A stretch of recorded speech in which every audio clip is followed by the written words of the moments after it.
I've become this insufferable person who only talks about money now, like about our podcast. People ask me about it and I just go off on this crazy rant about it, like, Anyway, but one of my friends, he's an economist who teaches in the business school. And he said, yeah, I've listened to some of your episodes and I think they're really fun.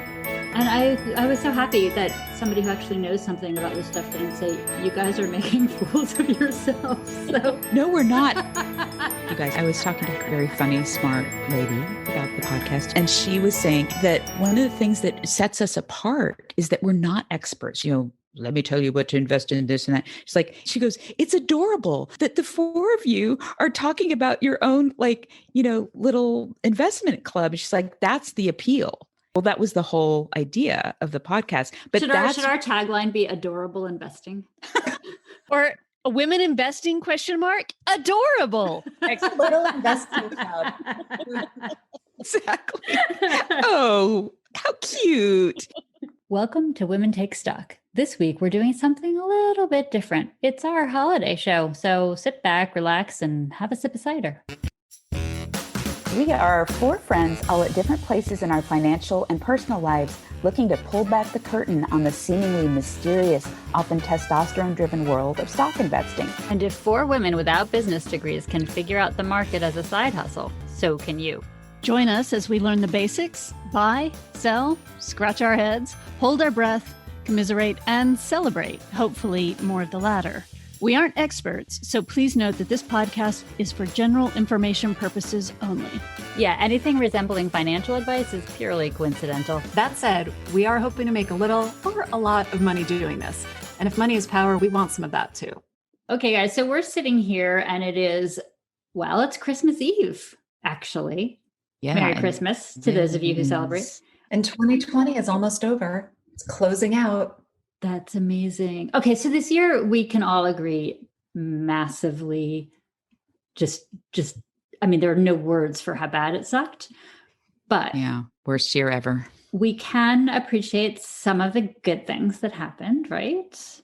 And for me, not to be all like Pollyanna and everything, but honestly, this is like the best thing that's happened to me all year is you guys. I would started as this really kind of goofy idea I'm not kidding. I've said this to people. This has saved me.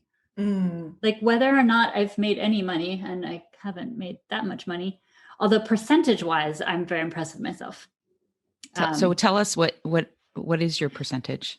Well, looking at my recap, but it's interesting that it says I joined on September 25th, 2020. And my first stock was Afria. That was the free stock they gave. They gave me $5 worth of stock or something. Okay. It's like one share. They give you one share. They give you one share. Yeah. And it was worth $5. It's very funny though, because it's like they have these things like you're just a little attached and you can see that I'm obsessed with my F cell, my fuel cell energy stock, that I click it all the time. Like, you know how on iPhone, you can see how much you're checking things? Well, like apparently I check the F cell share, my page on F cell, like multiple times a day. Wait, I'm going to top you there.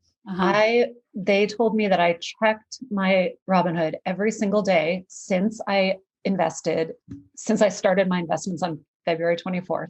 So every single day I've looked into Robinhood, not once, but multiple times. And I'm not sure how this is possible, but it says that I checked NVIDIA the most at 739 times. Holy moly. NVIDIA? It's like a computer gaming thing, like an electronic thing that supports video on computers and gaming. It went up a lot though since COVID, but I was like, wow, 739 times. I thought I checked. That's obsessive. That's like you're stalking. You're a stalker. Totally stalking. That's a great way to look at it. Okay, but wait, I just looked. So I don't know what the average of the actual stock market has gone. I mean, it's been a good year, right? Overall, my average over 3 months, it says it's gone up almost 35%, which I have to say is pretty good, right? It certainly beats Yeah, that's really good. a lot of other percentage returns out there. Yeah, like my savings account in my bank, which is like 0.01% or something. Have you guys done? I just looked it up because I know that there's a number, but it says the average stock market return year to year is between 6 and 10%. So that's better than any bank, but it's not better than how we've done this year. And how have you done this year, Dana? Mine says 152% over the past year. I'm speechless. Okay, I give up. I'm just giving you all my money. Great. And I'll make a Ponzi scheme. I'll pull our next Bernie Madoff. JJ, what about you? Well, so I'm on a different platform than you guys. And I was just looking at it. Overall, I've got some that individually, like some stocks that have done amazing well, up 43%, up 24%. I took some gains. And so as a result, my overall gain loss percentage is, I'm kind of embarrassed to say now, is like 4.63%. But what's interesting too is, I mean, the lessons I've learned, even in just the short time we've been doing this, it's crazy. I feel like my eyes have been opened about what I need to do and how I need to think about my finances. So that's one. And two, even this week, so I had a wobble, and with what was going on in the economy and year end and COVID. So there were a couple of stocks I had that I got a bit nervous. So I took the gains. And then one of them, which was Green Thumb, which is a US based medical marijuana company. I was looking again at the guidance and the news, and I thought, I wish I hadn't done that. So I thought, well, never mind. I think it's still going to go up. So I bought back in, and since then it's gone back up. Yeah. So Good lesson. I think sometimes, or at least what I used to think, that investing in stocks, it was this one-time hit. You know, either you invested and you made shed loads of money and whoop, whoop, or you missed the boat and didn't, nothing done and get out. Yeah. Right. Or you invested and, you went way down, you lost loads of money and boohoo. But actually it's a process, constant process about thinking and managing my money, which that in itself is an exciting idea, that actually taking control of it. So overall, I look at my portfolio and there are a couple of things like Cresco Labs. Again, that's a pot stock, and that hasn't been doing well, but actually I think that's a temporary blip. So I'm happy with everything I'm holding right now. It'd be funny if one of us bought like Califon or, pots and pans company stock, thinking it was a pot stock. Never. I just chime in about the learning aspect. JJ, I really appreciate that. Even though you're not up as whatever percent you'd like to be, you're up a major percentage in your learning. And that's kind of the goal of all this, right? And you'll apply that as time goes and knowing it's a process. Exactly. Yesterday, I was actually interviewing a babysitter, and she's about 20 years old. And we end up starting to talk about finances and stock and investing. And it was so exciting to me and like kind of uplifting to feel like I was sharing this knowledge with her about investing, and how the four of us have this group and are doing a podcast, and how we are looking back at her age. Yeah. Thinking, we wish we'd had that knowledge at that time. And funny enough, she's on Acorns, and and she was able to talk with me about that and how she's been thinking about investing and money.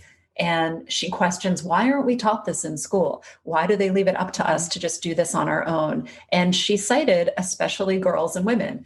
She has an older brother who was supported in his finance career, and she probably wouldn't have even started thinking about money in this way if it weren't for her brother. So having this conversation with someone, 30 years younger than me, was exciting. And it made me feel a lot of inspiration for our future generation. Yeah. Well, yeah. And I think also a big learning this week was, I don't know how to say this eloquently, kind of, we should give ourselves a break. Yeah. Mm-hmm. One, don't worry if you haven't done it earlier. And even this week where I did something which, was okay, but then I thought, I wish I hadn't done that. It didn't make me lose loads of money, though I nominally lost out because I got out and then got back in when the stocks were a few cents higher. But I thought, yeah, it's not a disaster. Mhm. In that sense too, that while it is serious, it's okay to not perform perfectly. Yes. As long as you're doing it strategically, as long as you're making sure you're not gambling with money you can't afford to lose. I say gambling, but playing. And that you have your goals in mind and that your decisions align with your goals. I figured that out last week when JJ, had sold some plug because you were worried about what was happening in the UK economy, understandably. And I was like, oh yeah, plug is that. Maybe I should sell plug too. And don't worry, you did not influence me to make a bad decision. It was just that I sold it sort of impulsively. And then later I was like, why did I do that? I sort of retrofitted a goal onto my sale because I was like, you know what? Actually, I made, I think I made like around $30, which frankly is not a lot of money, but it was a 16% gain based on what I had invested originally. I'm playing with small potatoes here. So yeah, we all are. I mean, yeah, the three of us are, right? But it made me realize, like, you know what? If my goal is just to realize some gains at a good percentage, then I met my goal. And I'm not going to like second guess that, oh, I should have held on to it. And it actually, my stress level went down the minute I recognized that I had a larger plan that I could fit that decision into. So I have something to say about this whole plan thing. Although before I even say something about the plan thing, Dana, I have a big question for you, which is, are you going to pay your babysitter in crypto? But never mind. No, but it's funny. I actually asked her if it was okay to pay her in cash. And then I said, wait, why am I saying that? Can I just pay you through Venmo or Zelle? Yeah. And that is, compared to when I was babysitting or even when I paid babysitters 10 years ago, Oh my God, I don't think I've paid a babysitter in anything but Venmo in years. Yeah. I mean, I think that kind of supports the whole digital currency economy. Think about that difference, right? Yeah, I mean, our comfort with that. But so one thing, we keep talking about having a plan and it's important to have a plan. And I think I didn't really understand what we actually were saying. And then yesterday I had a call with my actual financial advisor who's managing our retirements and whatever, the stable stuff. And it's funny because I have not told him up until now what we were doing. And I said, Joe, I have a confession to make. Because he's known me for years now, and he knows that I'm usually completely terrified about all of this stuff. And so I told him about our show, and he was fascinated and had all sorts of fascinating advice. But the one thing he kept saying, you have to make a plan. And I was like, what does that mean, Joe? He's like, well, you buy a stock and you decide at what point you're going to sell that stock. And I was like, oh, I didn't quite get that. And I said, okay, that makes sense. And I'm looking at my fuel cell stock, and he's like, read around, read some stuff, read some analysis, and decide how high you think it's going to go. And at what point you're going to sell whatever happens. And I was like, it was funny. This light. What did you think I meant when I said? I wasn't sure. I really wasn't sure. I was just like, yeah, that sounds really good. But I didn't really think about it. Well, I think also we didn't, at the beginning, you don't know enough to know what your plan should be necessarily. Right. Like, I feel like, yeah, my plan was more like, I'm going to buy into 6 companies over the course of the year and I'm going to watch them. Like there wasn't really like I'm going to watch them and I'm going to read about them and I'm going to see what's happening, rather than I'm going to watch them and I'm going to read about them and see what's happening and make a decision about how I'm going to execute based on that. It was sort of more nebulous. It's a discovery process. Yeah, exactly. And I think it's okay that at the beginning, your plan was just that, because where you were at that point, that's enough. And then as you learn more, then you get more specific. So you were ready for the advice Joe gave you yesterday. I was open and ready to receive. And it's funny because, so now I'm looking at my little portfolio here and I'm thinking, you know what, I actually need to sell off, because just like you were saying earlier in the last episode, JJ, I have 1, 2, 3, 4, 5, 6, 7, 8, 9, 10 companies and 3 different types of crypto. I can't keep up with that. You have stock in 10 different companies? Yes. How are you tracking that? I'm not, obviously. The only one I'm really paying attention to is fuel cell. So I was like, you know what? I think I need to it's fuel cell plug I'm paying attention to. One of them was the free stock, which I should just get rid of because I don't care about. I should probably consolidate the pot stock, so I only have to watch one pot company, right? And then there was my tarot pick, which was, like the sort of the kind of. But actually, why consolidate? I'd be interested in hearing maybe Dana's thoughts on that, or just like it's okay to have 10 if you're Like, is it good to diversify within one sector? Is it good to have 2 or 3 different pot stocks? Yeah, you know what, Jen, now that you just said you have a bunch of pot stocks, so when you just said you have 10 different or 12 Yeah. different stocks, I was imagining you're in like 12 different, completely different categories. No. My categories are essentially pot, Yeah. fuel cell, and I've Johnson & Johnson, just because, Chula, you were talking about dividends once, and I thought I should get something with dividends and see how that works. And then, of course, my space travel stock that the tarot told me to buy. Right. So, Well, that's not too difficult to track then. So you the majority of your holdings are in pot, basically. So you can kind of the majority is actually in crypto. the number of companies, not the amount. Yes. So you have maybe 4 industries that you're Right. paying But I attention. think even with that, though, because even within an industry, for me, for right now, right, I feel like given my own bandwidth, it still might make sense to sort of choose one of those companies and make it my company rather than 3. JJ, what you have a thought? Yeah. Well, just going back to having a plan, I was talking to my mother, and I've learned a lot about stock investing from her, and she's so excited about what we're doing. Oh, She listens to the show, so hi, Mom. And Our biggest fan. She and Hi, my Jean. cousin. Hi, Sasha. Hi, Sasha. hi, Sasha. But she was saying exactly this about having a plan, and her plan is, I'm going to hold it for 3 months based on the news, what I think is going on. And after 3 months or 6 months or wherever, I'm going to sell it.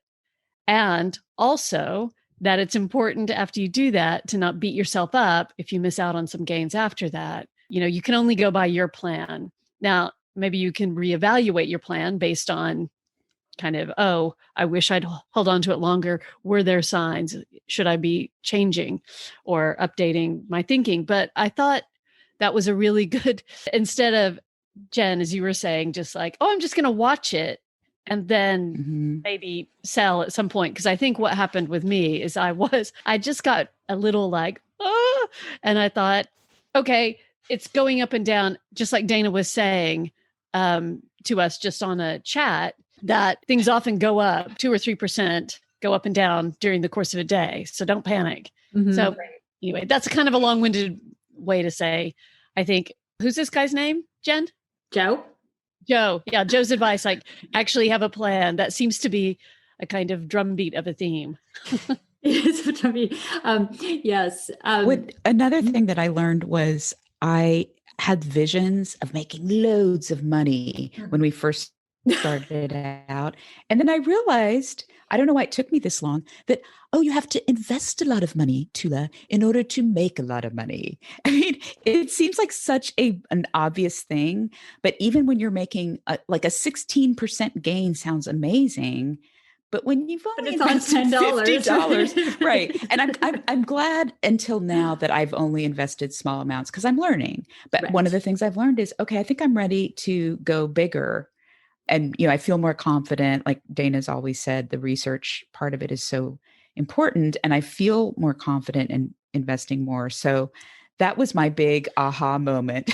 But Chula, I have to say for you, and if I may talk about your debt for a second, it's been so impressive. Well, it's been really impressive to me how fast you've been able to pay it down. And once you've paid it off and you keep going at this clip, instead of paying debt, then you've got that money to put into investments and to put some of it into more secure, stable savings, of course, but you have more money to play with. Right. But well, yeah. And on that note, my uncle helped me understand, I was paying down my debt and I was talking to him about what a thankless, it's like you get excited that you've paid it down, but then you realize you're still behind the start line. He's like, but think of it as like, what if your APR was 18%? That's like you're paying yourself 18%. I was like, oh, I like thinking of it that way. Like getting out of debt is more about paying myself. And then that feels like more rewarding to think of it that way. But yes, you can. I think it's amazing. Okay. So we're going to wrap this up pretty quickly, but I just want to say to like close out this horrible, no good, horrible year. There are some things to celebrate. And I think, Tula, the fact that you've been able to do that is something to really celebrate.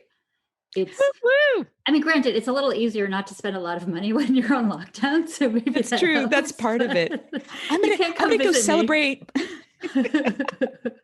I feel like I want to celebrate by buying something, but I got to change that behavior.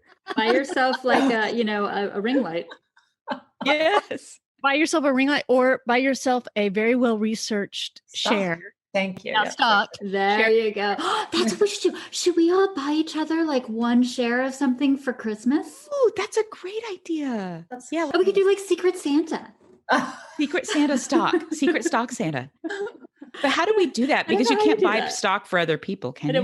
What are the mechanics of it? Maybe what we could do is research it and then Research decide that. based on personality types. Like the three of us are going to buy Tula this stock, and then three of us are going to buy Dana this stock. That's a cute idea. I like that idea. Okay, when you guys have time to do that, let's connect and do that. Have our like 87 separate Zoom calls. Wait, joking aside, I definitely want to support what you said, Jen, about being thankful for something this year. And I completely agree. Having this group and connecting and doing our podcast and having this opportunity to actually push myself to learn more with you guys has been just a really fun and great experience. So thanks for like making the time to get together and being Thank open. you, Professor, for Oh my guiding God. us. Thank being you, our Dana, for muse. buying stock in that crazy company way back when and doing that funky thing that made us all go, maybe we should do that too. This is all because of you, really. And thank you also to Jen, who's doing a lot of the tech heavy lifting. Yes, Absolutely. for sure. For Doing some sure. nows to you. I think my family's really mad at me because it's all I ever do. They're like, "Where's mom?" I'm like, "Leave me alone." Like, mom's got a second life that doesn't involve you. I'm editing my podcast. It's Right. So, well, soon you'll basically have your husband saying something like, "Can't you just have an affair? Get the podcasting. It takes too much time. Just have an affair." It's hilarious. Oh my gosh. One final thought too is I was just the other day talking to my dad about investing in podcasts. And I was like, something came out in the news about, it was Pfizer. And I was like, well, let me check my Pfizer stock. And he kind of gave me this funny look. And I was like, Dad, is it weird to hear me talking about stocks with you? He goes, yeah. and he's like, but I like it. But it's funny. I feel like it's changed my own narrative about myself. Oh, like totally. before this podcast, I was somebody who didn't know much about money and investing, blah, blah. And now I have bought into a different version of myself. Can I tell you, can I give you guys, empowering. this is a compliment for all of us. So I was at a friend of mine bought a really cool fire pit and invited us over for mulled cider and whatever. Anyway, I've become this insufferable person who only talks about money now, like about our podcast. People ask me about it and I just go off on this crazy rant about it. Like, anyway, but one of my friends, he's actually an economist who teaches in the business school. And he said, yeah, I've listened to some of your episodes and I think they're really fun. And I was so happy that somebody who actually knows something about this stuff didn't say, you guys are making fools of yourselves. So No, we're not. And actually, I was talking to a very funny, smart lady about the podcast. She was saying that one of the things that sets us apart is that we're not experts. She's like, there's so many podcasts out there about experts, let me tell you what to invest in, this and that. She's like, it's really, she goes, it's adorable that the four of you are talking about your own, little investment club. And she's like, that's the appeal. Well, that was the whole idea of the podcast. But I think if we continue, yeah, we did. We succeeded. But should our tagline be adorable investing? Or a women investing ? Adorable. Little investing cloud. Exactly. Oh, how cute. Okay, so goals for 2021. We are going to keep doing this and we're going to get better at it. And maybe we'll even make a little more money. Or a lot. Or a lot. Or a lot. Well, let's have another show where we talk about 2021, where we could all talk about our bigger goals and maybe Yes. even predictions. JJ, are you saying predictions like what's going to happen with our economy, like once Biden's in office, those kinds of predictions? Well, I think anything that is informing our investing and the way we're thinking about our money and the world in general. Yeah. Oh, so you didn't mean like a Mhm. crystal ball? I think because we're probably not going to record again before the new year because it is Christmas Eve and everyone's going to be doing their thing. Right now, let's do a little round robin. Everyone pick one of your stocks. Tell us what the number is right now and where you honestly think it's going to be in 1 month. And then we're going to check it. Oh, I like And that. after we do this round robin, we're going to say goodbye because we all have a lot to do. All right, I'm going to just go first. I'm going to Yep. jump in. Bitcoin is right now at 23,262. So 23,262. I think in 2021 it will definitely hit 40K. By which month? Like, where are you going to be? I want to know where you think you're going to be January 31st. Oh, January 31st. I'm still seeing in the 20s, to be honest with you. Okay. JJ? Gosh, this is hard. I think I'm just looking at my portfolio. My Take-Two Interactive, which is, they do gaming. And right now they are at $202.84. And I think because of additional lockdown and Christmas and all that stuff and uptake of the vaccine, I think that will go up to 210 By to January 12. 31st. By January 31st. Okay. Well, I'd love it, but yeah, I guess. I don't know. I'm trying to, it's hard for me to separate my hopes from my predictions. What's your hope, Jula? How about go with your hope first? My hope is that Pfizer continues to go up as the vaccine gets rolled out and more people get vaccinated. But I know that, Moderna and some other companies are getting in on that action and there's competition. So let's say I hope that Pfizer right now is at 37.41.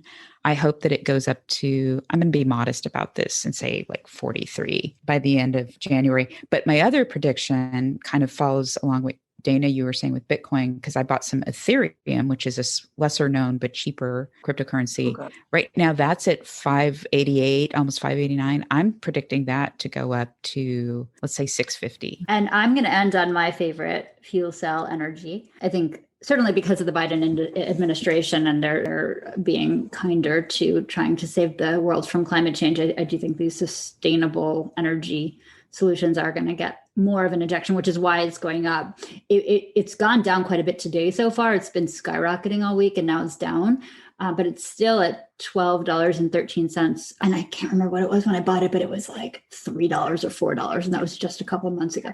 So That's I amazing think, but I don't think gains, it's going to level off Jen. at some point. I mean, today it's dropping. Today it's down 10%, which is a significant thing, except that yesterday it went up a gazillion percent, not a gazillion, but a lot. And so I'm going to say that on January 31st, fuel cell energy will be at around $18 a share. And I will say that when it hits 20, my plan is I'm going to sell.